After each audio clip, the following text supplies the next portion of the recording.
नमस्कार. सखी सह्याद्री कार्यक्रमात सगळ्यांचं खूप मनापासून स्वागत. शिक्षण ही सक्षमीकरणाचे दरवाजे उघडणारी महत्त्वाची कळ आहे.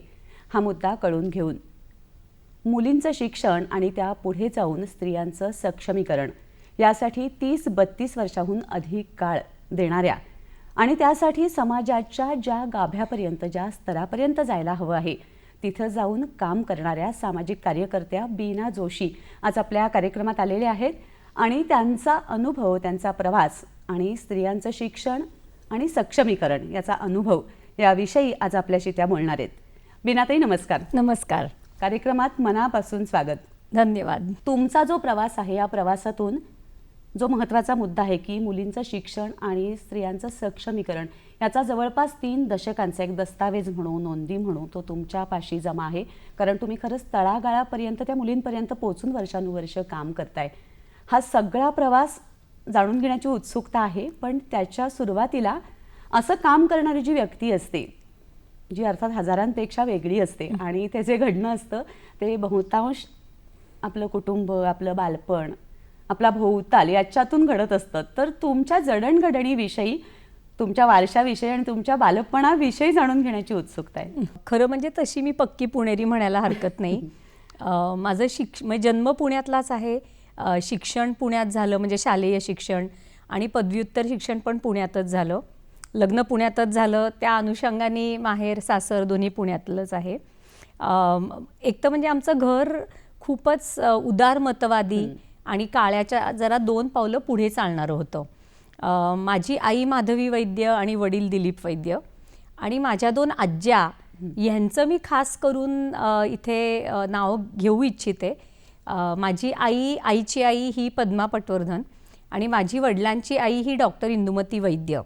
ह्या 2 माझ्या आज्यांनी म्हणजे त्यांच्या जमान्याच्या पुढे जो त्यांचे विचार होते, मला असं वाटतं त्या विचारांनी मी खूप प्रभावित झाले. माझी आजी ही जवळजवळ 83 वर्षांपूर्वीची गोष्ट सांगते मी. तिने दवाखाना सुरू केला. ती गायनेकॉलॉजिस्ट होती आणि अतिशय प्रतिकूल परिस्थितीतनं तिने तिच्या पूर्ण घराला सावरलं, तिच्या धाकट्या भावंडांना वाढवलं आणि म्हणजे असं म्हणायला हरकत नाही की एक अंगावर आणि एक दोरीवर कपडा अशा परिस्थितीतनं तिने तिच्या पूर्ण शिक्षणाने, जिद्दीनी आणि करिअरनी, म्हणजे आज आपण करिअरचा विचार करतोय, परंतु तू कल्पना कर की 83 वर्षांच्या पूर्वी अशी एखादी महिला आपण बघणं, म्हणजे तिने सुरू केलेलं काम अर्थातच मी लहान असताना मला खूप अनुभवायला मिळालं.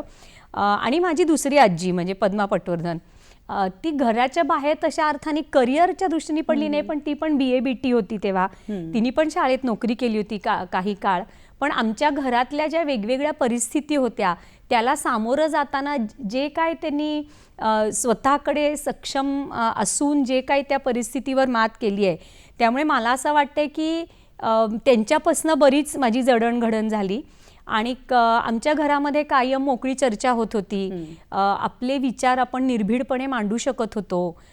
त्याच्यानंतर कुठलंही काम हे कमी किंवा चांगलं उच्च असं काही कोणीच मानत नव्हतं आणि त्या अर्थाने धार्मिक वातावरण नव्हतं, पण स्पिरिच्युअल नक्की होतं.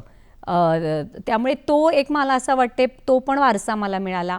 आणि वर्क इज वर्शिप, म्हणजे आपलं काम हेच महत्त्वाचं असतं. तुम्ही जे काम करता ते सचोटीने करा.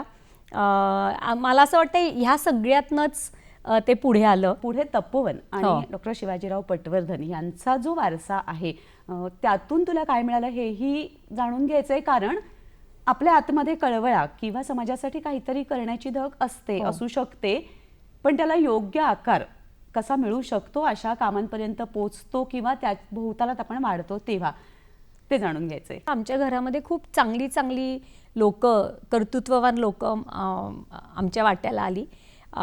शिवाजीराव पटवर्धनांची मुलगी अनुताई भागवत ही माझ्या आईची मामी, आणि त्यामुळे आम्ही म्हणजे जेव्हा माझी आई तपोवनात मामीला भेटायला जायची तेव्हा मी पण तिच्याबरोबर जायचे, आणि त्यामुळे काही सुट्ट्या, काही दिवस असे तपोवनात मी राहिलेले तिकडच्या तपोवन आश्रमातल्या काही लोकांच्या बरोबर.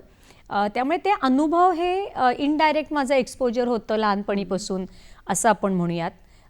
माझी आजी, जिचं मी आत्ता तुला उदाहरण दिलं, ती डॉक्टर असल्याने तिने अनेक वर्ष एका छोट्या गावामध्ये हिमाचलमध्ये तिची सेवा अर्पण केली होती, जेव्हा ती जवळजवळ 70 वर्षांची होती तेव्हा. आणि पुण्यातल्या पण महिला निवासामध्ये ती जायची. तिथल्या ज्या महिला होत्या तिथे त्यांची एक OPD चालायची, तेव्हा ती डॉक्टर ह्या नात्याने जायची. त्यामुळे असे वेगवेगळे महिलांचे प्रश्न कानावरती माझ्या पडलेले होते लहानपणीपासून. आणि मग खरं म्हणजे मग असं मी खूप ठरवून या क्षेत्रात आली असं मला वाटत नाही आहे. माझं जे पोस्ट ग्रॅज्युएशन होतं ते डेव्हलपमेंट प्लॅनिंगचं होतं, म्हणजे विकासात्मक नियोजन असं आपण त्याला म्हणूयात.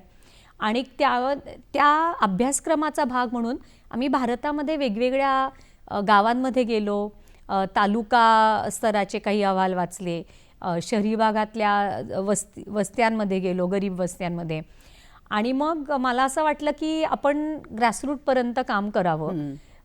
त्यामुळे एका दृष्टीने मला लहानपणापासून मिळालेले वेगवेगळे अनुभव, त्याचा इनडायरेक्टली झालेला परिणाम, ह्याचं एखाद वेळेस माझ्या निर्णय घेण्यामध्ये खूप मोठा हातभार असेल.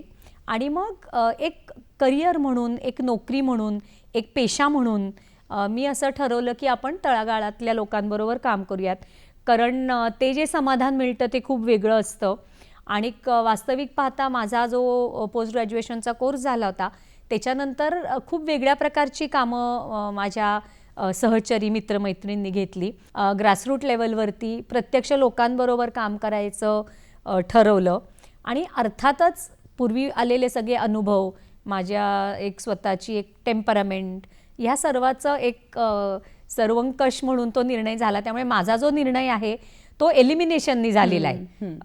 म्हणजे मी खूप आधीपासून आपण हे काम करावं असं जे आपण वाचतो बऱ्याच जणांचं, वास्तविक पाहता तसं माझं झालं नाही. अनुभव, शिक्षणामध्ये झालेलं अवेअरनेस, आणि मग त्याच्या पुढचं आपण काय करावं हा स्वतःला विचारलेला प्रश्न, याच्यातनं मी जो काही निर्णय घेतला तो घेतला असं म्हणायला हरकत नाही. यशस्वी होण्यासाठी वेगवेगळ्या वाटावळणं लागली तरीही ते यश खेचून आणता येतं. त्याला आपली विचारांची भूमी तयार असायला लागते. तर तुझा प्रवास त्या दृष्टीने सांग की ठरला तसा घडला का बदल होत गेले 10वी 12वी ते प्रत्यक्ष पोस्ट ग्रॅज्युएशन पर्यंत? मला असं ते ठरला तसाच घडला. आणि त्याचं महत्त्वाचं कारण आहे की आमच्या घरातनं कुठेही प्रेशर नव्हतं आम्हाला. आणि आमचे निर्णय हे म्हणजे माझ्या पालकांनी कधीच घेतले नाहीत, ना कोणी काका मामाने घेतले. जे आमचे निर्णय होते ते आमचेच निर्णय होते. त्या अर्थाने जर समजा त्याला यश आलं असतं तेही आमचंच होतं, अपयश आलं असतं तेही आमचंच होतं. त्यामुळे सर्वप्रथम म्हणजे प्रेशर नसल्यामुळे आम्ही जे काही निर्णय घेतले ते घेऊ शकलो. दुसरं महत्त्वाचं की मी कशी आहे हे मलाही माहिती होतं आणि माझ्या घरच्यांनाही माहिती नव्हतं. मला गणित विषय अजिबात आवडायचं नाही, म्हणजे मार्क मिळायचे मला चांगले, पण खूप मेहनत करायला लागायची आणि ते काय मनापासून मी करायचं नाही. त्यामुळे मला आठवते की जेव्हा माझा 10वीचा पेपर झाला गणिताचा, तेव्हा मी घरी येऊन जोरात अनाऊन्सच केलं की माझा हा आयुष्यातला शेवटचा गणिताचा पेपर आहे. कारण मला माहिती होतं मी पुढे काहीही केलं तरी मी गणित नक्कीच घेणार नव्हते. त्यामुळे मला असं वाटतं की अशा प्रकारच्या मुलांच्या ज्या एक स्वाभाविक आवडीनिवडी असतात त्याला खतपाणी मिळत गेलं. कोणी प्रेशर नाही केलं, त्यामुळे आमचे निर्णय आम्ही घेतले आणि त्याला मदत केली अर्थातच सगळ्यांनी. त्यामुळे आर्ट्स घ्यायचं हे ठरलं होतं. आणि म्हणजे खास करून मी आपल्या सर्वांना सांगते की तेव्हा असा काळ होता की आर्ट्स म्हणजे कमी टक्के मिळालेली लोक, काहीच जमलं नाही तर कला शाखेला जा. त्यामुळे मी जर समजा कोणाला, म्हणजे तेव्हा पण पेढे वाटायची, मी वाटायचो म्हणजे सगळ्यांना 10वी 12वी नंतर. त्यामुळे मी जेव्हा पेढे वाटायला गेले लोकांना तेव्हा विचारलं मग काय ठरवलंयस तू, तेव्हा मी त्यांना म्हटलं मी आर्ट्स घेणार आहे. माझ्या असं लक्षात आलं मी आर्ट्स घेणार आहे असं म्हटल्यावरती तुला किती टक्के मिळाले हे मला कोणी विचारेच ना. मग मी शेवटी त्यांना असं म्हणजे एक मला 4-5 वेळा लक्षात आल्यावर म्हटलं हे बरोबर नाही आहे. मग मी पुढच्या वेळेस पेढे देताना त्यांना सांगितलं मला इतके टक्के पडलेत पण तरीही मला आर्ट्सच घ्यायचे म्हणून मी आर्ट्सला ॲडमिशन घेतली आहे. म्हणजे ओव्हरऑल तू जर बघायला गेलीस तर हा जे एक समाजाचा अजूनही अनफॉर्च्युनेटली ती एक धारणा आहे की इंजिनिअरिंग आणि मेडिकल करणं म्हणजे चांगलं आणि आर्ट्स हे कमी प्रतीचं कमी दर्जाचं. ते तेव्हासुद्धा होतं पण तेव्हाही कोणी बदलं नाही त्याला. त्यामुळे आर्ट्स घेणं हे माझा एक स्वाभाविक चॉईस होता. आर्ट्स घेण्यानंतर विषय जे होते ते मी निवडले आणि मग खरं म्हणजे माझा भूगोल विषय होता आणि भूगोलाचं ॲप्लिकेशन म्हणून मी डेव्हलपमेंट प्लॅनिंगला गेले की मला अर्बन जॉग्रफी आणि डेव्हलपमेंट प्लॅनिंगमध्ये इंटरेस्ट होता. आणि मग परत 2 वर्षांनी माझाच परत निर्णय होता की आपण काय ह्याच्यात संतुष्ट राहणार नाही, आपण आपलं लोकांच्या बरोबर काम करावं. असं करत करत ते पुढे गेलं. त्यामुळे it was an evolving process, ते घडत गेलं. म्हणजे निर्णयाचं स्वातंत्र्य असणं, निर्णय घेण्याची क्षमता स्वतःमध्ये आणणं, मुळात स्वतःला ओळखणं की मला नक्की काय करायचं आहे हे जर ठरवलं तर कुठल्याही रस्ता आपण जो निवडतो त्या रस्त्यावर चालताना आपला विकास आणि तुझ्यासारखं ठरवलं तर समाजाचा विकास सुद्धा साधता येतो. हे बिनाताईच्या वाटचालीतून आपल्या सगळ्यांना दिसतं आहे. तिच्या पुढच्या गप्पातून आपल्याला ते उलगडणार पण आहे. पण आत्ता घेतो आहोत एक छोटीशी विश्रांती. छोट्याशा विश्रांतीनंतर सखी सह्याद्री कार्यक्रमात सगळ्यांचं मनापासून स्वागत. स्वतःचं करिअर आणि सामाजिक काम यांची सांगड घालत समाजाच्या विकासासाठी, मुलींच्या विकासासाठी काम करणाऱ्या बीना जोशी यांच्याशी आपण गप्पा मारतो आहोत. मला माझं करिअर तर करायचं आहे पण सामाजिक काम पण करायचं आहे, याचा जो एक तोल असतो किंवा नेमका रस्त्याची निवड असते ती कशी काय केली? ते सध्या ना खूप विविध प्रकारचे कोर्सेस उपलब्ध आहेत. म्हणजे ग्रॅज्युएशन लेवलला पण आहेत, पोस्ट ग्रॅज्युएशन लेवलला पण आहेत. आणि म्हणजे उदाहरण जर घ्यायचं झालं तर बॅचलर ऑफ सोशल वर्क आणि मास्टर ऑफ सोशल वर्क हे सर्वसाधारणपणे बऱ्याच लोकांना माहिती आहेत. परंतु तसं तू बघायला गेलीस तर सोशॉलॉजी म्हणजे समाजशास्त्र, सायकॉलॉजी, मानसशास्त्र ह्या विषयामध्ये जरी तुम्ही शिकलात तर हे सुद्धा लोकांबरोबर काम करण्याकरता पूरक विषय आहेत. सध्या गेल्या काही वर्षांमध्ये पब्लिक पॉलिसी ह्या नावाचे पण कोर्सेस अनेक विद्यापीठांमध्ये उपलब्ध आहेत. मी जो कोर्स केला तो डेव्हलपमेंट प्लॅनिंगचा. त्यामुळे कोर्सेस विविध आहेत आणि त्या कोर्सेसना आपण नक्कीच ॲडमिशन घेऊ शकतो. अलीकडच्या काळात मला असं वाटतं की ह्या पूर्ण कामाला अतिशय ग्लॅमर मिळालेलं आहे आणि नेमकं आपण काय करायला बाहेर पडलो ह्याचाच विसर आपल्याला दिसतो की लोकांना पडतो. त्यामुळे अर्थातच मी जेव्हा सुरू केलं 1993मध्ये काम तेव्हा ग्लॅमर तर नव्हतंच अजिबात. म्हणजे थोडं माझी त्या 10वीच्याच गोष्टीची पुनरावृत्ती होती की ही आता असं काम करते म्हणजे हिला बहुतेक दुसरे काही ऑप्शन्स नाही आहेत म्हणून ती या कामात उतरली. तर तसं नाही, अतिशय प्रशिक्षण घेऊन, ट्रेनिंग घेऊन आपल्या दृष्टिकोनाबद्दल आपण जागरूकता निर्माण करून आणि जागरूक असून आपण नक्कीच हे कार्य करू शकतो. त्याबरोबर दुसरं आपण बघूयात की समाजकार्य म्हणजे फक्त ते पूर्ण वेळ करायला पाहिजे असं अजिबात नाही आहे. आता इन्फॉर्मेशन टेक्नॉलॉजीमुळे आपल्याला खूप विविध प्रकारचे पर्याय समोर उपलब्ध झालेले आहेत. त्यामुळे तुम्ही म्हणजे आपल्यासमोर नंदन नीलकेणीसारखी, आनंद देशपांडे, नारायण मूर्ती यांच्यासारखी, अझीम प्रेमजींसारखी उदाहरणं आहेत. त्यांनी इतके सुंदर म्हणजे व्हॅल्यूजमध्ये, मूल्यांमध्ये सुद्धा आणि आर्थिक मूल्यसुद्धा इतके सुंदर व्यवसाय उभे केलेत आणि मग ते आता समाजाप्रती जे काम करतायत ते खूपच अफलातून आणि वाखाणण्यासारखं आहे. त्यामुळे समाजकार्य करण्याकरता एकतर माझी एक रस्ता किंवा पायवाट असू शकते की तुम्ही शिकलायत आणि तुम्ही समाजाच्या कामाकरता आपलं करिअर म्हणून निवडलंय. आणि दुसऱ्या बाजूला तुम्ही जे काय काम करतायत ते इतकं उत्कृष्ट करा की ती सुद्धा तुम्ही केलेली एक सेवा आहे आणि त्याच्यामधनं जे काही तुमचं मूल्य निर्माण होतं, आर्थिक मूल्य, त्याच्यातनं तुम्ही एक सोशल व्हॅल्यू क्रिएट करू शकता. म्हणजे सामाजिक मूल्य त्याच्यातनं उभं राहू शकतं. त्यामुळे बऱ्याच वेळा मला खरं म्हणजे MBA कॉलेजेसमध्ये बोलवतात की तुम्ही थोडीशी माहिती द्या या कार्याची. तेव्हा ते मी म्हटलं काय उद्देशाने तुम्ही मला बोलवले तिकडे. तेव्हा ते म्हणतात की मॅडम तुम्ही त्यांना सांगा ना की MBA केल्यानंतर कसं छान करिअर तुमचं सामाजिक क्षेत्रात होऊ शकतं. तेव्हा मी त्यांना म्हटलं की अहो मला मुळात हा विश्वास स्वतःला अजिबातच नाही आहे. त्यामुळे तुम्ही ह्याच्याकरता जर मला बोलवलं असेल तर मी आत्ताच परत जाते. वाटलं तर तुम्ही सांगा त्यांना की ह्या मॅडम आल्या नाहीत किंवा काही पण करून मुलांनी मला बघितलेलं नाही आहे. परंतु मला खरंच वाटतं की असे कुठले तरी कोर्सेस करून तुम्ही मात्र सामाजिक क्षेत्रामध्ये काम करू शकता असं सांगणं हे खूप चुकीचं ठरतं.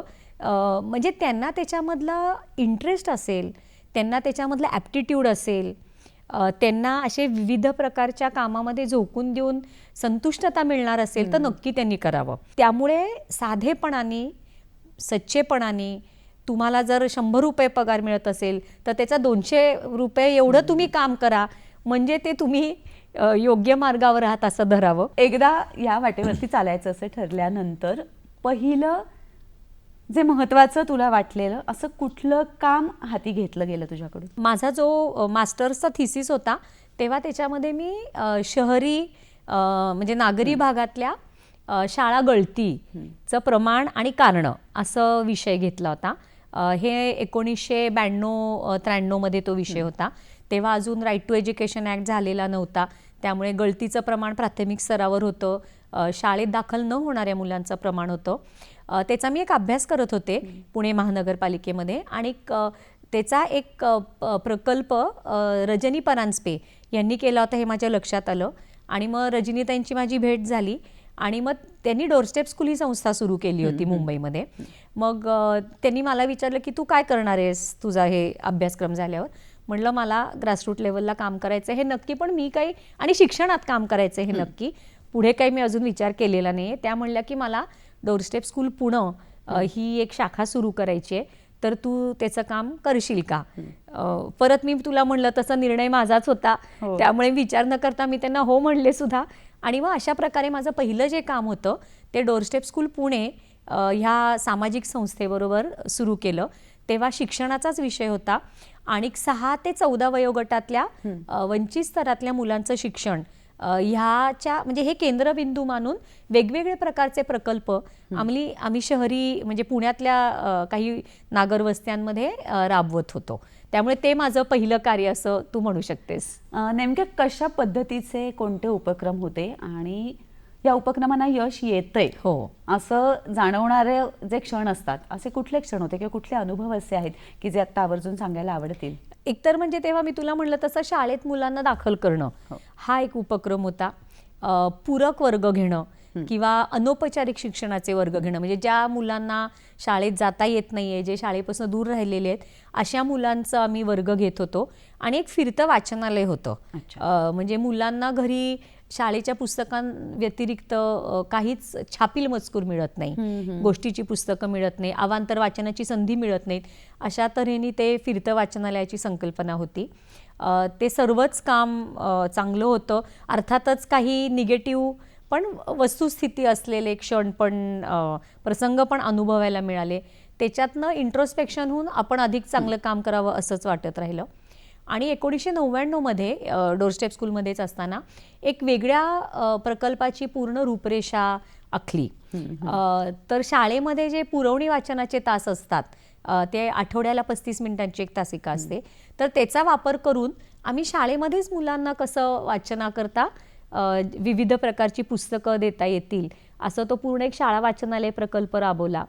आणि म्हणजे एक आपण म्हणजे मी पण वाचलेलं होतं की बरेच प्रकल्प हे छोट्या प्रमाणात किंवा छोट्या स्वरूपात जेव्हा असतात ते खूप सक्सेसफुल होतात, पण ते जेव्हा आपण स्केलवर वाढवतो, जास्ती प्रमाणात वाढवतो, तेव्हा मात्र ते फेल जातात.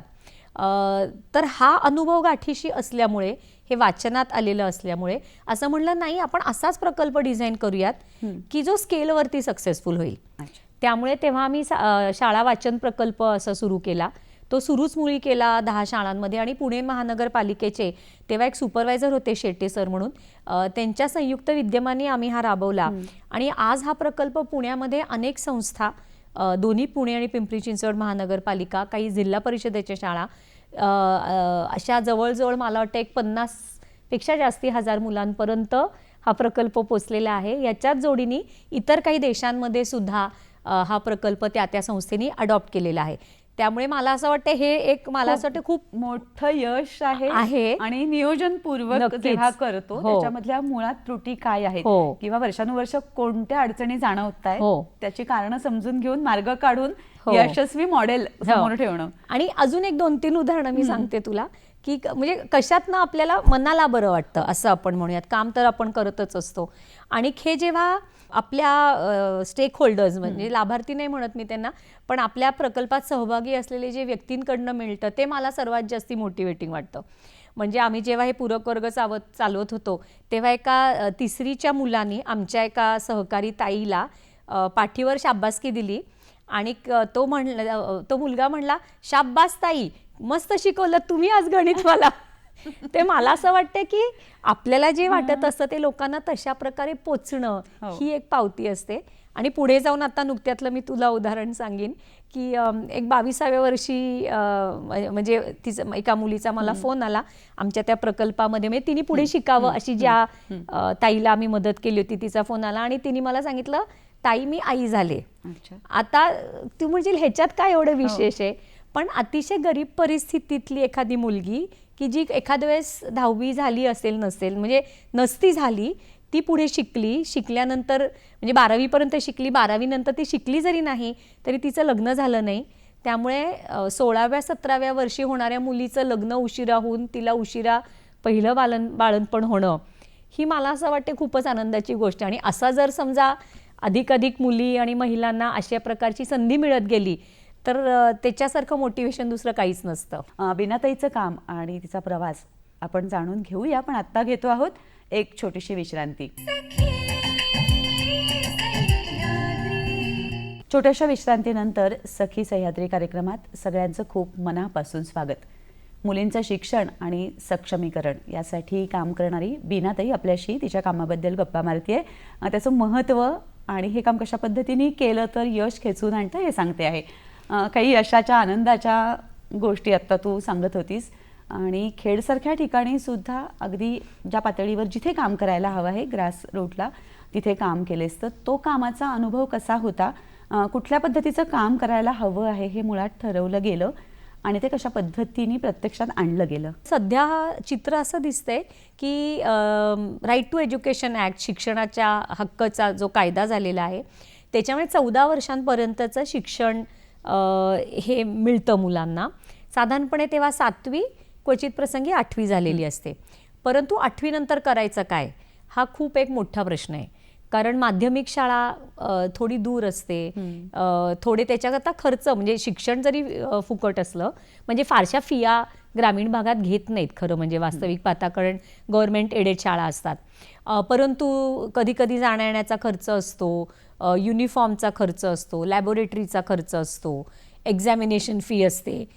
त्याच्यापेक्षा सर्वात जास्ती म्हणजे घरामध्ये जर मुलगी आणि मुली असल्या आणि घरामध्ये काही परिस्थिती बिकट असली तर मुलींना काही शिकवलं जात नाही. आणि मग मुली जरी गेल्या तरी 10वी पर्यंत जातील की नाही ही शंका असते आणि 10वीच्या पुढे तर कल्पनाच नसते काय होईल. त्या अर्थाने खेडमधील काही संस्था एकत्र आल्या, संस्थांना आणि काही कंपन्या, आणि त्यांनी एक हा प्रकल्प आता आम्ही राबवला आहे, गर्ल्स स्कॉलरशिप प्रोग्रॅम. आणि त्याच्यामध्ये ज्या सर्वात वंचित मुली आहेत त्यांना आम्ही मदत करतो. म्हणजे सर्वसाधारणपणे स्कॉलरशिप म्हणली तर असं म्हणतात की सर्वात हुशार मुलींची निवड होते, परदेशात जाणाऱ्या मुलींची निवड होते, प्रोफेशनल कोर्सेस करता जाणाऱ्या मुलींची निवड होते. त्यामुळे ही लोक चांगलं काम करतायत आणि त्यांचं हे काम नक्कीच चालू राहू देत, त्याची पण गरज आहे. परंतु ज्या तिथपर्यंत पोचणारच नाही आहेत, ज्या 12वी पण होणार नाही आहेत, अशा मुलींना वास्तविक पाहता मदतीची सर्वात जास्ती गरज आहे. कारण एका बाजूला आपण असं म्हणतो की ह्या आपल्या मानवी संसाधनं आहेत आपल्या देशाचं, आणि अनेक अहवालातनं असं पण सिद्ध झालेलं आहे की फॉर एव्हरी 1 ॲडिशनल इयर म्हणजे दर 1 वर्ष किंवा 2 वर्ष जर कुठलीही व्यक्ती जास्ती शिकली, आणि खास करून मुलींबाबत ते अजूनच जास्ती लागू होतं, तर पूर्ण तिच्या स्वतःच्या आयुष्याचा पूर्ण नकाशा बदलतो. ती कशी समाजाकडे कॉन्ट्रीब्युशन करू शकेल, ती कशी प्रोडक्टिव्ह होऊ शकेल ह्याच्यामध्ये बदल होतो. तिच्या स्वतःच्या कुटुंबाकडे ती अधिक कसं लक्ष देईल, ह्या सगळ्यामध्ये खूप दूरवर परिणाम होतात. हे आपल्या देशपातळीवरती पण घडण्याची गरज आहे. मग आपण पूर्ण जग तर नाही बदलू शकत, तर आपल्या जवळ खेड तालुक्यामध्ये जो हा प्रश्न आहे, जो सार्वत्रिक प्रश्न आहे, त्याला आम्ही हात घालायचं ठरवलं. आणि सध्या अशा वंचित घरांमधनं किंवा इतर काही परिस्थितीमुळे वंचितता निर्माण झाली आहे अशा सध्या या घडीला 850 850 मुलींना आम्ही मदत करतोय. आणि त्यांना 12वी पर्यंतची तर शिक्षणाची तर मदत आहेच, पण 12वी पुढे सुद्धा त्यांना जर शिकायचं असेल तर एक रिव्हॉल्विंग फंड अशा तऱ्हेने एक उपलब्धता व्हावी असे आता आमचे प्रयत्न चालू आहेत. म्हणजे मग एक स्वतःच्या हिमतीवरती त्यांनी 12वी पुढे शिकावं आणि जर समजा काही निधी उपलब्ध केला तर त्याची परतफेड त्यांनी करावी, म्हणजे अधिक मुलींना ते आम्हाला मदत करता येईल, असं त्याच्या मागची भूमिका आहे. परंतु खरं तुला सांगायचं तर ती पैसे हे निमित्त आहे आणि त्या मुलीच्या भोवती जी मोर्चे बांधणी करायला लागते ते खरं म्हणजे आमचं काम आहे. कारण गावांमधल्या महिलांनाच आम्ही निवडून त्यांना फील्ड कोऑर्डिनेटर म्हणून ट्रेनिंग देऊन त्याच मुलींशी आणि त्यांच्या पालकांच्या संपर्कात असतात. आणि अनेक प्रसंगांमुळे त्या मुलींना शाळेतनं बाहेर काढण्याची जेव्हा शक्यता असते तेव्हा त्यांना सर्वतोपरी मदत केली जाते. आणि अनफॉर्च्युनेटली आजही म्हणजे आज खायला अन्न नाही अशा पण परिस्थितीतल्या काही मुली आम्हाला दिसल्या. मग त्यांना त्याप्रमाणे आम्हाला मदत अर्थातच करावी लागते. त्यामुळे जास्तीत जास्त मुलींनी 12वी पर्यंत किमान, म्हणजे आता मी किमान 10वी म्हणतोय, आता किमान 12वी म्हणतोय. म्हणजे सुरुवात केली तेव्हा किमान 10वी होती, आता मी किमान 12वी म्हणतोय. आणि ह्याच्या पुढे जाऊन आम्ही मुलींना सांगतोय की जोवर तुम्ही स्वतः कमावत्या होणार नाहीत, जोवर तुम्ही 20 पूर्ण करणार नाहीत, तोवर तुम्ही लग्न करण्याचा निर्णय घेऊ नका. कारण जेव्हा आर्थिक तुम्ही स्वावलंबी होता तेव्हा तुमचं जग नक्कीच बदललेलं असतं. 30 वर्षाचा हा सगळा अनुभव आहे आणि त्याच्यातून हे काम उभं राहते. तर एक समाज म्हणून गेल्या 30 वर्षात मुलींच्या शिक्षणातले प्रश्न, आव्हानं, त्याच्यावर केले गेलेले उपाय आणि ग्रामीण वास्तव किंवा आपला भोवताल ह्याच्यातले बदल सकारात्मक, हे एकूणच चित्र काय आहे असं काही महत्त्वाच्या नोंदी म्हणून सांगता येतील का? मुली आता 10वी पर्यंत शिकण्याची इच्छा दाखवत आहेत. हां, म्हणजे मला शिकायचं आहे असं मुली नक्की म्हणायला लागलेल्या आहेत. त्यामुळे हा एक मोठा बदल आहे. नाहीतर पूर्वी साधारणपणे 4थी आणि 7वी अशा 2 टप्प्यांवरती गळती होती. त्या 9वी 10वीमध्ये बाहेर फेकल्या जाण्याची म्हणजे पुश फॅक्टर ज्याला आपण म्हणतो ते जास्ती आत्ता कारणीभूत आहेत. त्यामुळे जास्तीत जास्त मुली शिकत आहेत, मुलींचं शिकण्याचं प्रमाण वाढलेलं आहे. मुलग्यांपेक्षा मुली चांगल्या परफॉर्म करतात असं जे बरेच जणांकडनं आपण ऐकतो ते आम्हालाही अनुभवायला तसंच येतं आहे. त्यामुळे हे खूपच चांगल्या गोष्टी आहेत. दुसरं एक चांगलं इव्हॉल्व्ह होतं आहे म्हणजे 10वीच्या नंतर व्यावसायिक प्रशिक्षणं खूप वेगवेगळ्या तऱ्हेची मुलींना आत्ता उपलब्ध आहेत. जे पूर्वी क्वचित प्रसंगी एक 15-20 वर्षांपूर्वी खूप कमी लोक ह्याचा विचार करायचे. त्यामुळे 10वी नंतरच्या डिप्लोमाला ॲडमिशन घेणं, 10वी नंतरच्या एखाद्या वोकेशनल कोर्सला ॲडमिशन घेणं, शॉर्ट टर्म म्हणजे जे 3 महिने 6 महिने 1 वर्षाच्या कालावधीचे व्यवसाय अभिमुख कोर्सेस असतात. खूप असं दिसतंय आपल्याला की मुलींना म्हणजे ॲडमिशन दिली जाते. ॲडमिशन देण्याकरता मदत करणारी खूप लोक निर्माण झालेली आहेत. आणि लार्जर कॉन्टेक्स्ट म्हणजे जगाच्या दृष्टीने जर विचार करायला झाला तर पूर्ण जगामध्ये महिलांना सर्व क्षेत्रांमध्ये अधिक संधी उपलब्ध करून दिली पाहिजे. म्हणजे त्याच्याकरता आपण चॅनेल्स निर्माण केले पाहिजेत. हे पण खूप मोठ्या प्रमाणात होत असल्यामुळे मुलींच्या दृष्टीने वेगळे प्रयत्न आता नक्कीच केले जात आहेत. मग त्याच्यामध्ये आरक्षण हा एक भाग असेल, वंचित घटकांच्या मुलींना स्कॉलरशिप देणं हा एक भाग असेल. त्यामुळे हे खूप चांगल्या प्रकारे बदल झालेला दिसतोय. परंतु अजूनही पितृसत्ताक पद्धतीमुळे हे पूर्ण जरी संधी उपलब्ध असल्या, वेगवेगळ्या प्रकारच्या लोकांची मदत उपलब्ध असली तरीसुद्धा जरा खुट्ट झालं की मुलीला मात्र घरात ठेवलं जात आहे. म्हणजे हे चित्र बदललेलं नाही, पण त्याचं प्रमाण कमी झालं आहे असं आपण म्हणायला हरकत नाही. त्यामुळे मला असं वाटतं की नवीन आव्हानं येतच जाणार आहेत. इतक्या वर्षांच्या अनुभवानुसार मला असं वाटतं की वर्किंग विमेन्स हॉस्टेल म्हणजे नोकरी करणाऱ्या महिला यांच्याकरता जर समजा राहण्याची निवासी सोय जर केली गेली चांगल्या प्रकारची, तर त्यांनी अधिक महिला, अधिक मुली ह्या त्यांच्या मनातले जे काही ध्येय आहे तिथपर्यंत पोचू शकतील. कारण आपली खेडेगावं म्हणजे खेडमध्ये सुद्धा गावं खूप आतमध्ये आहेत. म्हणजे मेन साधारणपणे 20-25 किलोमीटर एका वेळेला प्रवास केल्याशिवाय ते एखाद्या चांगल्या ठिकाणी नोकरी करू शकत नाहीत. आणि मग ही जी काही रोजची अपडाऊन करायची गरज असते त्या कामाची ती शक्य नाही आहे. निवासी जर समजा काही म्हणजे हॉस्टेलसारखं जर समजा ह्या सोयी उपलब्ध झाल्या तर मला असं वाटतं की खूप अजून मुली आणि महिला दोघी पुढे नक्कीच जातील. या गप्पा अशाच सुरू राहणार आहेत. आत्ता घेऊया छोटीशी विश्रांती. छोट्याशा विश्रांतीनंतर सखी सह्याद्री कार्यक्रमात सगळ्यांचं खूप मनापासून स्वागत. शैक्षणिक काम मुलींसाठीचं आणि त्याच्या जोडीने सक्षमीकरण किंवा पुढे जाऊन खंबीर महिला निर्माण होण्यासाठी मुलींची जडणघडण याविषयीचं काम, त्याविषयी तू सांगत होतीस. तुझ्या या सगळ्या प्रवासात अभय अभियान असेल किंवा असे खरं म्हणजे अनेक उपक्रम, आणि जे फक्त मुलींसाठी होते असं नव्हे तर विद्यार्थ्यांसाठी होते की विद्यार्थ्यांसाठी भोवताल उत्तम असावा, महिलांनी स्वतःकडे वळून पाहावं, अनेक अर्थाने समाजाचा विकास व्हावा या अर्थाने खूप उपक्रम राबवलेस, प्रत्यक्ष सहभागी होतीस. असे कुठले कुठले उपक्रम आहेत की ज्यांनी एक यश मिळवून दिलं, समाजात बदल घडला आणि तो जो वाटा आहे तो अनेकांनी उचलायला पण हरकत नाही असं तू आज म्हणू शकशील? एकाचा मी आधीच उल्लेख केला की तो शाळा वाचन प्रकल्प की जो 1ली ते 4थीच्या मुलांना वाचनामध्ये अधिक सक्षम करतो. त्याच्याच जोडीने 5वी ते 10वी ह्या विद्यार्थ्यांकरता मुलं मुली दोन्ही आम्ही अभ्यासिका चालवल्या. आणि मला असं वाटतं हे बरेच जण आता अतिशय प्रभावीपणे घेतात सुद्धा. परंतु त्याच्यामध्ये आम्ही खास करून फोकस भाषा म्हणजे त्याच्यामध्ये इंग्रजी, मॅथ्स, गणित आणि विज्ञान, सायन्स, साधारणपणे 10वीमध्ये अडथळा निर्माण करणारे हे 3 विषय आहेत. त्यामुळे त्याच्यावरती खूप जास्ती फोकस दिला. आणि त्यामुळे अनेक मुलं म्हणजे अनेक घरांमधली 1ली 10वी झालेली विद्यार्थिनी त्याच्यातनं आले आणि ते पुढे मग ग्रॅज्युएट पण झाले. गरीब नागरी वस्त्यांमधल्या मुलामुलींसाठी 5वी ते 10वीच्या मुलामुलींसाठी अभ्यासिका हा एक खूप चांगलं काम झालं. त्याच्या जोडीने अभय अभियान अशी एक मोहीम आम्ही सुरू केली, मी आणि माझ्या इतर समविचारी संस्था आणि व्यक्तींनी. तर मुलांना शाळेमध्ये जी शिक्षा होते मग त्या शिक्षेमध्ये आम्ही शारीरिक, मानसिक, अवहेलनात्मक बोलणं हे सगळंच इन्क्लूड करतो.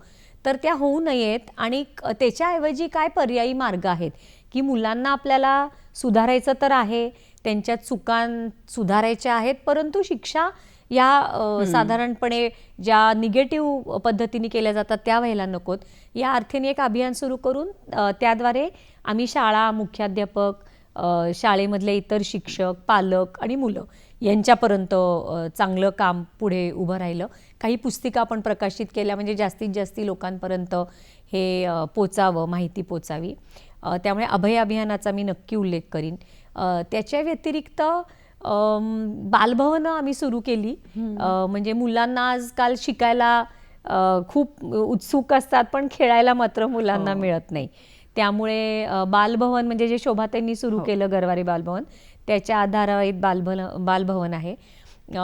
मुलांना शाळेमध्ये आणि वर्तणुकीमध्ये जर काही समस्या असल्या तर मग कशामुळे मूल असं वागतंय याच्याकरता चाइल्ड गायडन्स क्लिनिक की ज्याच्यामध्ये IQ testing assessment, behavioural assessment, play therapy याचा समावेश होतो. त्यामुळे एका बाजूनी शिक्षण, खेळ आणि मागे पडणाऱ्या मुलांना मदत अशा प्रकारचं विद्यार्थ्यांच्या बरोबर आणि स्कॉलरशिप प्रोग्राम तर मी सांगितलाच तुला. कोविडच्या काळामध्ये अजून एक छोटंसं म्हणजे 2च वर्षाकरता काम केलं म्हणजे ग्रामीण भागातल्या मुलांच्या करता कम्युनिटी लर्निंग सेंटर म्हणजे वस्ती पातळीवरती केंद्र. कारण ऑनलाईन काही पद्धत त्यांच्या म्हणजे पोचलेलं नव्हतं शिक्षण, स्मार्टफोन्स नव्हते बऱ्याचशा पालकांकडे. त्यामुळे तो एक तात्पुरत्या कालावधीकरता केलेला एक असा उपक्रम होता. त्याच्या व्यतिरिक्त मग महिलांबरोबर बरंच काम केलं.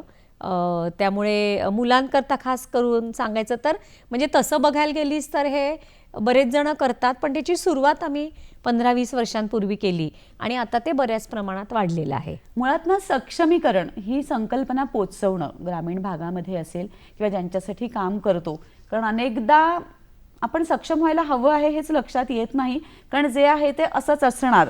जसं मगाशी पुरुष सत्ताक याचा उल्लेख केलास, कारण एक आदर्शांचं काय म्हणतो संकल्पनांचं भूत असं म्हणेन मी, की आपल्या भोवतालातून आपल्यावर येतं. त्याच्यापेक्षा मुलगी म्हणून, स्त्री म्हणून एक वेगळं व्यक्तिमत्व असायला हवं, तरच आपण बळकट असू. तर याचं काम काय पद्धतीने केलं आणि तुझ्या दृष्टीने सक्षमीकरण करणं म्हणजे नक्की काय करणं होतं नियोजनाच्या पातळीवरती? हा सक्षमीकरण झालं असं म्हणण्याच्या आधी बऱ्याचशा गोष्टी घडाव्या लागतात आणि त्याच्याकरता काहीतरी एक माध्यम असावं लागतं असं आपण म्हणूयात. कारण जर वारंवार आपण मुलींना महिलांना भेटलो नाही तर मग ते कोलॅप्स पण होऊ शकतं ॲट द सेम टाईम. कारण ही अतिशय कधी अतिशय स्लो होणारी एक प्रक्रिया आहे असं पण आपण बघू. म्हणजे काही खूप प्रतिभाशाली मुली किंवा महिला असल्या तर त्यांना मात्र छोटीशी एक ठिणगी पुरते, पण काहींना खूप जास्ती वेळ हात धरावे लागतात. त्या अर्थाने काही प्रकल्पांद्वारेच हे घडलं गेलं. त्याच्यातलं 25 वर्षांपूर्वी सुरू झालेलं म्हणजे बचत गट.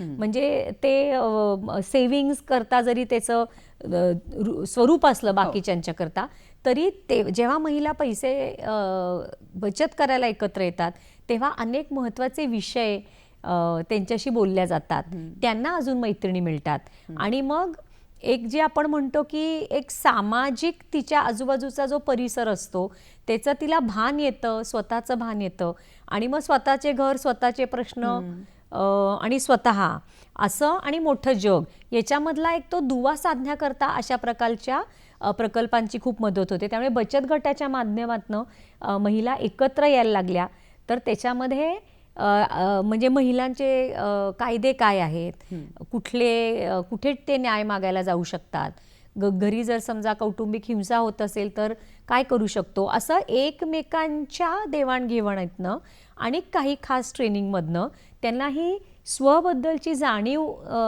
निर्माण करून देण्यापासनं ते हळूहळू थोडं काम सुरू होतं.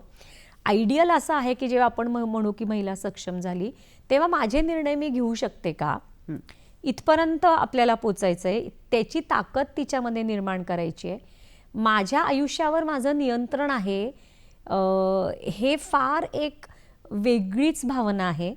आणि मग ते आनंदाच्या प्रसंगात सुद्धा आणि कठीण प्रसंगात सुद्धा ते आपल्याला साथ देतं. ज्याला आपण इंग्लिशमध्ये सेन्स ऑफ एजन्सी म्हणतात महिलांची, आत्मसन्मान. मला कोणीही कसंही वागवलेलं मला चालणार नाही, हिणवलेलं मला चालणार नाही, मला कमी लेखलेलं चालणार नाही, आपण सर्व एक आहोत.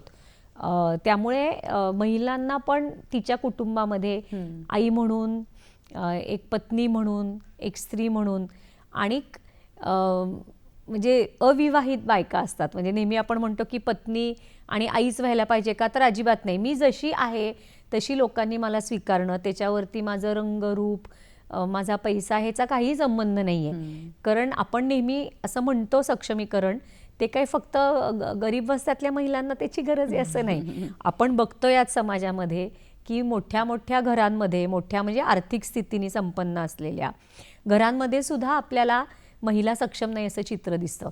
त्यामुळे महिला सक्षमीकरणाचा जो मुद्दा आहे तो आज आपल्याला समाज विकास प्रकल्पातनं NGOsच्या थ्रू हाताला घातलेला जरी दिसला तरी सर्वच स्तरातल्या महिलांकरता, म्हणजे शहरी, ग्रामीण, उच्चभ्रू वस्तीमधल्या आणि निम्न आर्थिक स्तरांमधल्या, मी माझ्या आयुष्याला जबाबदार आहे, मी माझ्या आयुष्याकरता निर्णय घेऊ शकते आणि मी सक्षम आहे. आत्मसन्मानाने महिला जर वागू शकल्या तर ती सक्षम आहे असं आपण म्हणू. याचा अर्थ ती फक्त आर्थिक स्वावलंबन हे एकच मुद्दा नाही येतो, पण ते एक महत्त्वाचं माध्यम असू शकतं. त्यामुळे हे बचत गटांमार्फत सुरू झालं.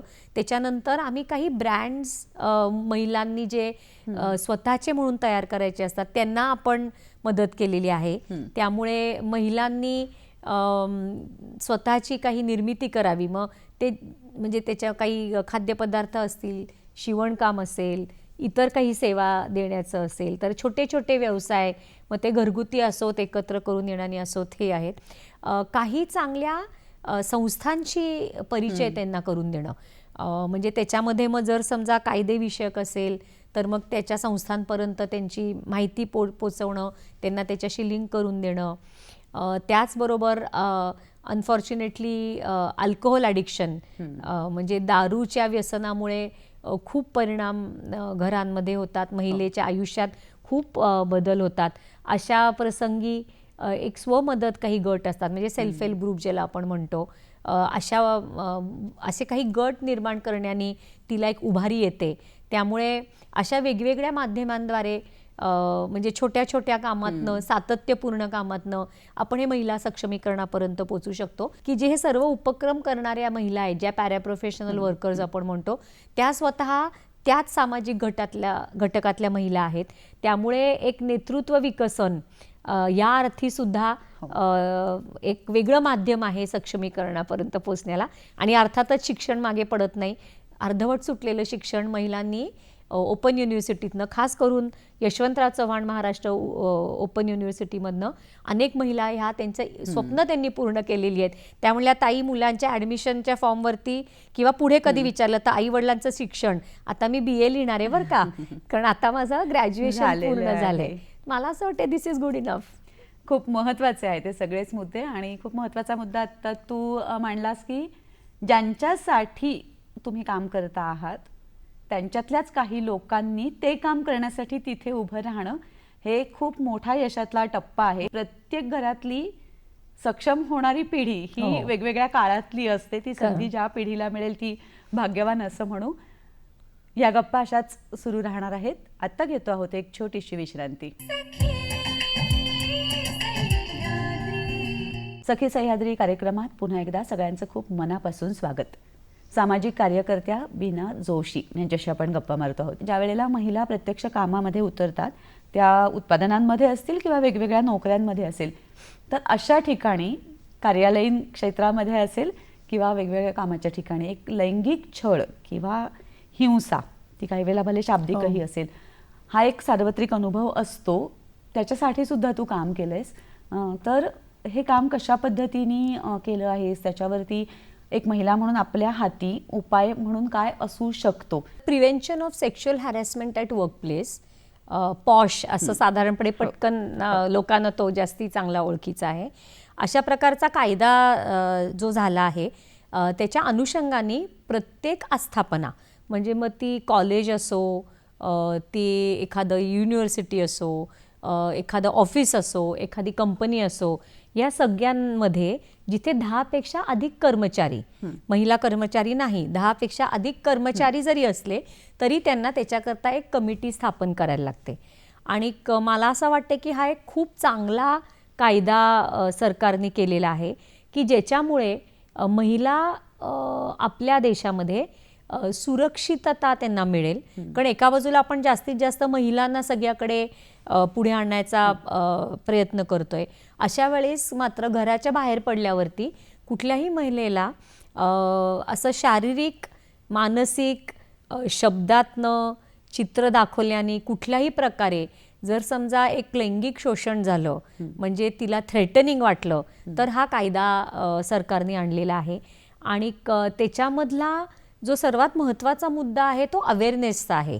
तो त्याच्याबद्दलची जागरूकता निर्माण करणं हा आहे. त्यामुळे मी जास्ती फोकस त्या जागरूकतेच्यावर करीन. आणि मी काही कंपन्यांच्या कमिट्यांवरती आहे की जिथे ती इंटरनल कमिटी स्थापन केलेली असते, आणि त्या कमिटीनी, त्या समितीने त्या आस्थापनेमध्ये की अशा प्रकारच्या घटना घडू नयेत म्हणून काम करणं अपेक्षित असतं. तर हे जेव्हा कर्मचाऱ्यांना किंवा व्यक्तींना आम्ही सांगतो, तेव्हा जर समजा असं त्यांच्याबाबत बोलायचं झालं, म्हणजे त्या एका आस्थापनेबद्दल बोलायचं झालं, तर थोडीशी लोक डिफेन्सिव्ह होतात. आम्ही ह्याच्यातले नाही, आम्ही कशाला सांगताय, असा बचावात्मक पावित्रा ते घेताना आपल्याला दिसतात. परंतु जर समजा ह्याचं व्यापक स्वरूप लोकांना लक्षात आणून दिलं की तुमच्याही कुटुंबातल्या महिला किंवा तुमच्या परिचित असलेल्या महिला जिथे कुठे कामाला जातील, की जेव्हा कुठल्याही प्रकारचं काम घेतील, तेव्हा त्यांचं ह्याच्यापासून संरक्षण केलं जाणार आहे. आणि काही घटना घडलीच तर त्याची दाद ती मागू शकते आणि जो परपेट्रेटर आहे म्हणजे ज्यांनी काही एखादं कृत्य केलेलं असेल तर त्याला त्याचा जाब विचारला जाऊन त्याच्यावरती योग्य प्रकारे काहीतरी कार्यवाही केली जाईल. या सर्व तरतुदी ह्या कायद्यामध्ये आहेत आणि त्याच्या अनेक घटना आज पुढे येत आहेत. त्यामुळे मला असं वाटतंय की घराच्या बाहेर पडलेली मुलगी किंवा महिला यांना एक सुरक्षित जागा मिळेल, वर्कप्लेस मिळेल, सेफ स्पेस ज्याला आपण म्हणतो ती क्रिएट होईल आणि त्याच्याबद्दलचं बोलणं केलं जाईल सर्व लोकांबरोबर. ही एक खूप चांगली संधी ह्या कायद्याने उपलब्ध करून दिलेली आहे आणि ह्याचा वापर जास्तीत जास्त करावा. ऐकणाऱ्या प्रेक्षकांना मी सांगेन की हे विद्यार्थ्यांना, इंटर्नशिप करणाऱ्या मुलींना, रिसर्च म्हणजे बऱ्याच वेळा असं बघण्यात आलेलं आहे की रिसर्च करणाऱ्या मुलींना अनफॉर्च्युनेटली काही चुकीच्या प्रसंगांना, वाईट प्रसंगांना तोंड द्यावं लागतं. या सगळ्यांकरता हा कायदा लागू आहे. त्यामुळे ऐकणाऱ्या माझ्या मैत्रिणींना जर समजा अशा प्रकारची काही घटना माहिती असेल तर तुम्ही शोधून, मी एवढंच म्हणेन की तुम्ही शोधून काढा की कोणाकडे तुम्ही दाद मागू शकता. असंघटित क्षेत्रातल्या महिलांना सुद्धा ही सुरक्षितता आहे आणि कारण आपल्या घरी काम करायला येणाऱ्या महिला, इतर कुठल्या म्हणजे आपल्या भाजी विक्रेत्या असतील, इतर कुठल्या असतील, ह्या सगळ्या महिलांना डिस्ट्रिक्ट लेवलवर, जिल्हा पातळीवरती जी समिती स्थापन केलेली आहे तिथे त्या दाद मागू शकतात. त्यामुळे प्रत्येक महिलेला तिच्या कामाच्या ठिकाणी सुरक्षितता मिळेल आणि नाही मिळाली तर काय कार्यवाही होईल, काय करावं लागेल याची अतिशय विस्तृत सविस्तर मांडणी आणि त्याचं इम्प्लिमेंटेशन त्याची चांगल्या प्रकारे होतीये. परंतु ती सार्वत्रिक अजूनही झालेली नाही. पण ही सरकारची जी भूमिका आहे ती नक्कीच वाखाणण्यासारखी आहे. त्यामुळे अशा प्रकारचे कायदे आज जास्तीत जास्त महिलांना त्यांच्या ध्येयापर्यंत पोहोचू शकतील. तर तुझं काम जवळपास 3 दशकांचं आहे. त्यामुळे एक संघ एक सलग टप्प्याटप्प्यावरून ज्याला म्हणतो त्याच्या नोंदी तुझ्याकडे आहेत. जसं तू म्हणालीस तसं तुझ्या कामापुरत्या असतील कदाचित, पण त्या आहेत. तर अजून काय करायला हवं आहे असं तुला स्वतःला जाणवलेलं आहे की याच्या पुढची पावलं अशी असली तर ह्या सगळ्या 3ही क्षेत्रात अधिक यश मिळेल? प्रत्येक मूल, प्रत्येक महिला, प्रत्येक व्यक्ती ही वेगळी आहे आणि तिचं वेगळेपण आपण ओळखलं पाहिजे. फॉर्च्युनेटली आता मल्टिपल इंटेलिजन्स बरंच चांगला उपयोग होतो. म्हणजे लोकांना कळलं की बहुविध बुद्धिमत्ता असतात आणि फक्त अभ्यास एके अभ्यास अशा प्रकारचं काही दृष्टिकोन ठेवण्याची गरज नाही आहे. त्यामुळे त्याचा वापर म्हणजे ज्या ज्या नवीन संशोधनं झालेली आहेत त्याच्याशी जर समजा आपण जोडणी केली आपल्या कामाची तर आपलं काम अधिक चांगलं पुढे जाऊ शकेल असं एक मला वाटतंय. दुसरं की काही सेवांची सार्वत्रिकरण झालं पाहिजे. म्हणजे मगाशी मी जसं तुला म्हणलं की महिलांकरता, मुलींकरता निवासी चांगली सोयी झाल्या पाहिजेत आणि ती एक्सेप्शन नसलं पाहिजे. म्हणजे प्रत्येक तालुका पातळीवरती किंवा जशी गावांची संख्या आहे त्याच्याप्रमाणे काही सुविधा या प्रत्येक ठिकाणी पाहिजेत.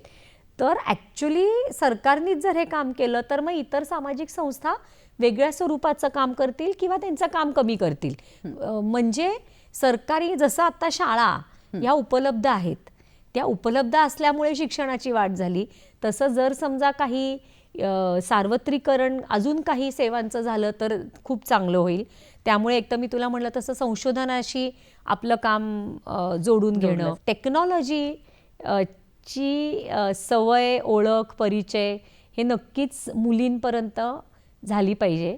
म्हणजे लकीली आता स्मार्टफोनचं पेनिट्रेशन खूप झालेलं आहे, परंतु अजूनही पुरुषांच्या तुलनेत महिला आणि मुली ह्या मागे आहेत कारण त्यांच्याकडे स्वतःचं डिव्हाइस नाही आहे. त्यामुळे इन्फॉर्मेशन टेक्नॉलॉजी ह्याचं शिक्षण घेऊन आज घर बसल्या ज्या काही संधी उपलब्ध होऊ शकतात महिलांना, मुलींना, युवकांना, ते एक मला असं वाटतं एक चांगली संधी आहे. आता झालंय असं की 14 ते 24 हा जो वयोगट आहे तर ह्या वयोगटामधली बरीच मुलं आणि मुली म्हणजे त्याच्यामध्ये नीट NEET अशी एक संकल्पना आहे.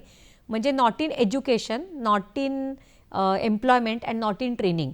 तर 15 ते 24 ह्या वयोगटावरती जर समजा आता जास्ती फोकस केलं तर ही आपली देशाची मानव संसाधन आहे आणि ते आत्ता अजूनही बऱ्याच जणांच्या कामाच्या परिघाच्या बाहेरचं आहे.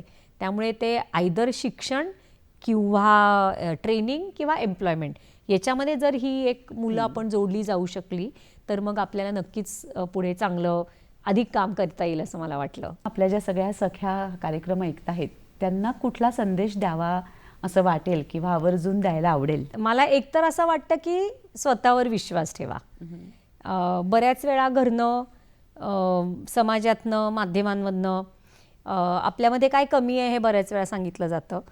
त्याच्यापेक्षा मग मी नाही, माझ्यात हे गुण आहेत आणि मी काहीतरी करू शकते, हे मला असं वाटतं की एक भान मुलींनी आणि स्त्रियांनी नक्की ठेवावं.